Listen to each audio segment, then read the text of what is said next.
और supreme court में आज बिहार में विशेष सघन मतदाता सूची पुनरीक्षण मामले पर सुनवाई होगी। पिछले सुनवाई पर कोर्ट ने पुनरीक्षण प्रक्रिया पर रोक नहीं लगाई थी। कोर्ट ने माना था कि चुनाव आयोग को मतदाता सूची का सघन पुनरीक्षण करने का संवैधानिक अधिकार है।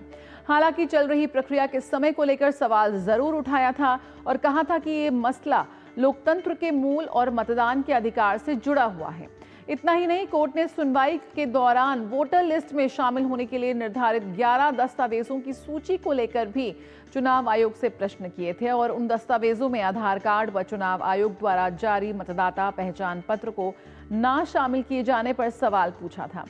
कोर्ट ने अंतरिम आदेश में चुनाव आयोग को निर्देश दिया था कि ये वोटर लिस्ट में शामिल होने के लिए दिए जाने वाले दस्तावेजों में आधार कार्ड, मतदाता पहचान पत्र और राशन कार्ड पर भी विचार करें।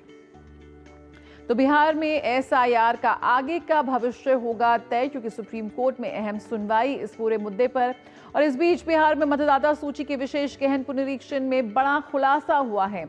पुनरीक्षण के पहले चरण के आंकड़ों में सामने आया है कि लगभग 35 लाख मतदाता या तो लापता हैं या अपने पंजीकृत पते से स्थायी रूप से पलायन कर चुके हैं। अब तक 7.24 करोड़ या 91.69% मतदाताओं से गणना फॉर्म प्राप्त हुए हैं। चुनाव आयोग ने कहा कि पहले चरण में बिहार की वर्तमान मतदाता सूची के 99.8% हिस्से को कवर कर लिया है। आयोग ने बयान जारी कर कहा कि मतदाता सूची में 22 लाख नाम ऐसे हैं जो अब जिंदा नहीं हैं। वहीं 7 लाख के करीब नाम 2 या 2 से अधिक जगहों पर दर्ज पाए गए हैं। आयोग ने बताया कि जिन मतदाताओं ने फॉर्म नहीं भरे हैं, जिनका निधन हो चुका है या जो स्थायी रूप से किसी और राज्य में पलायन कर चुके हैं, उनकी सूची सभी 12 मान्यता प्राप्त राजनीतिक दलों के साथ 20 जुलाई को साझा कर दी गई है। चुनाव आयोग ने आश्वासन दिया है कि अगर कोई व्यक्ति मतदाता सूची से बाहर हो जाए तो इसका मतलब ये नहीं होगा कि उसकी नागरिकता समाप्त हो गई है। चुनाव आयोग ने यह भी कहा कि कानून और संविधान के तहत उसे ये अधिकार प्राप्त है कि वह नागरिकता से जुड़े दस्तावेज मांग सके ताकि लोगों को मताधिकार मिल सके। तो बेहद अहम खबर आज की, बेहद अहम घटनाक्रम, और हमारे साथ हमारे 2 संवाददाता इस वक्त जुड़ चुके हैं। विकास सारथी हमारे साथ जुड़ गए हैं और साथ ही मधुरेश पटना से हमारे साथ जुड़ गए हैं। आइए सबसे पहले मधुरेश का रुख कर लेते हैं। बिहार में इस वक्त क्या कुछ स्थिति है वो जानते हैं। यहाँ पर अगर हम बिहार की बात करें तो मधुरेश, एसआईआर को लेकर यहाँ पे लगातार बड़े खुलासे हो रहे हैं। लाखों की संख्या में लोगों का निधन हो चुका है, वो वहाँ से स्थायी रूप से पलायन कर चुके हैं, लेकिन उनका नाम वोटर लिस्ट में था जो अब हटा दिया गया है। जिस तरह की तमाम बातें इस वक्त निकल कर आ रही हैं चुनाव आयोग के हवाले से, क्या कुछ ग्राउंड जीरो से इस वक्त और जानकारी मिल रही है? किस तरह से इस एसआईआर की जो पूरी प्रक्रिया है वो आगे बढ़ रही है? देखिए, अभी जो पहले फेज का काम था वो पूरा हो गया है। 1 तारीख को मतदाता सूची का पब्लिकेशन हो रहा है। उससे पहले चुनाव आयोग ने जो डाटा जारी किया है उसमें कई महत्वपूर्ण जानकारी निकल जाई है। पहली बात तो ये कि 65 लाख ऐसे लोग होंगे जिनके नाम इस मतदाता सूची में नहीं होंगे, और मतदाता सूची में नाम नहीं होने का कारण ये है कि या तो वो अपने स्थायी पते पर नहीं पाए गए हैं या फिर वो मृत थे, अथवा उनका 1 से ज्यादा स्थान पर वोटर आईडी कार्ड था। तो ऐसे लोगों को चिन्हित किया गया है।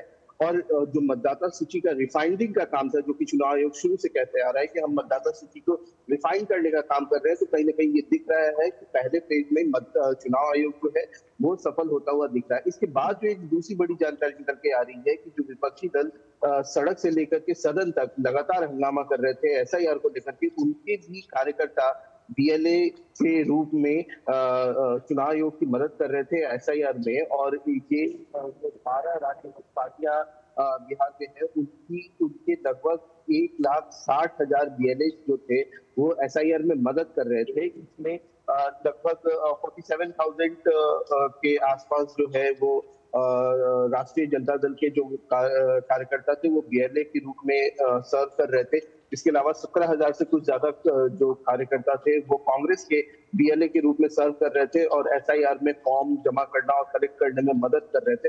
तो कहीं ना कहीं ये दिखा रहा है कि जो पॉलिटिकल पार्टीज हैं वो एक तरफ तो हंगामा कर रही है, दूसरी तरफ अपने कार्यकर्ताओं के साथ में बीएलए में भी चुनाव आयोग की मदद कर रही है। हालांकि ये जो जब एसआईआर की प्रक्रिया 25 जून को शुरू हुई थी, उससे पहले चुनाव आयोग ने जो राजनीतिक पार्टियां हैं उनके साथ में बैठक की थी और उनसे कहा था कि अगर आपके पास में जो आप अपने कार्यकर्ता अगर देना चाहते हैं वीएलए के रूप में तो वो दे सकते हैं, जिसके बाद जो पार्टियां हैं उन्होंने अपने कार्यकर्ता को वीएलए के रूप में भेजा। जी, बिल्कुल।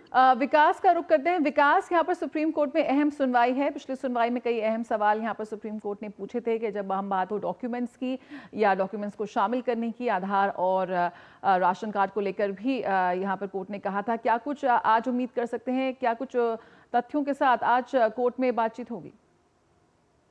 बिल्कुल, देखिए पिछली सुनवाई में चुनाव आयोग ने सुप्रीम कोर्ट को आश्वस्त किया था कि पहले इस एक्सरसाइज को होने दिया जाए, उसके बाद जो ड्राफ्ट वोटर्स लिस्ट है वो पब्लिक करने से पहले सुप्रीम कोर्ट के सामने भी सारा आंकड़ा रखा जाएगा और फिर कोर्ट ये तय करे कि इसमें इसको कितना हस्तक्षेप करना चाहिए।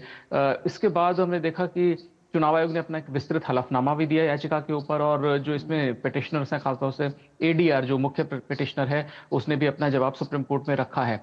चुनाव आयोग ने यह कहा था कि इन याचिकाओं में जो आरोप लगाए गए हैं वो बेबुनियाद है। एसआईआर की जो पूरी प्रक्रिया है उसका उद्देश्य किसी को वोटर लिस्ट से बाहर करना नहीं है।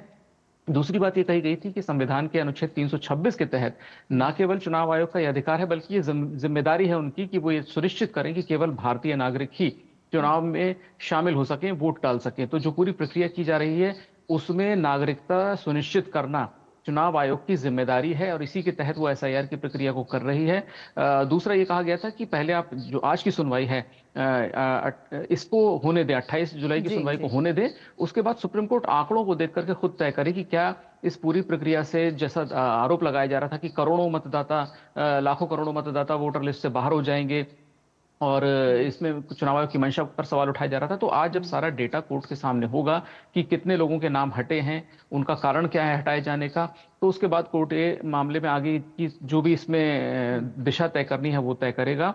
और इसके अलावा चुनाव आयोग ने यह भी कहा था कि ये जो ज्यादातर याचिका दाखिल की गई हैं वो या तो ऐसे लोगों ने की है जिनका बिहार से कोई लेना देना नहीं है, और बिहार के जिन नेताओं ने भी अगर इसमें याचिका दाखिल की है और खुद उनकी पार्टी इस पूरी प्रक्रिया में शामिल हो रही है, तो ये एक तरफ पार्टीज उस प्रक्रिया का हिस्सा हैं, दूसरी तरफ उन्हीं के कुछ सांसद और विधायक इस प्रक्रिया पर सवाल उठा रहे हैं। तो इन सब चीजों, इस तरह की सारी दलीलों से चुनाव आयोग ने अपनी जो पोजीशन है उसको डिफेंड किया है, उसका बचाव किया है। आज सुप्रीम कोर्ट इस पूरे डेटा को देखने के बाद क्या तय करेगा कुछ ही घंटों में साफ हो जाएगा। जय। बिल्कुल, बहुत बहुत शुक्रिया विकास और मधुरेश फिलहाल इस जानकारी के साथ जुड़ने के लिए। तो यहाँ पर बिहार एसआईआर पर सुप्रीम सुनवाई होगी।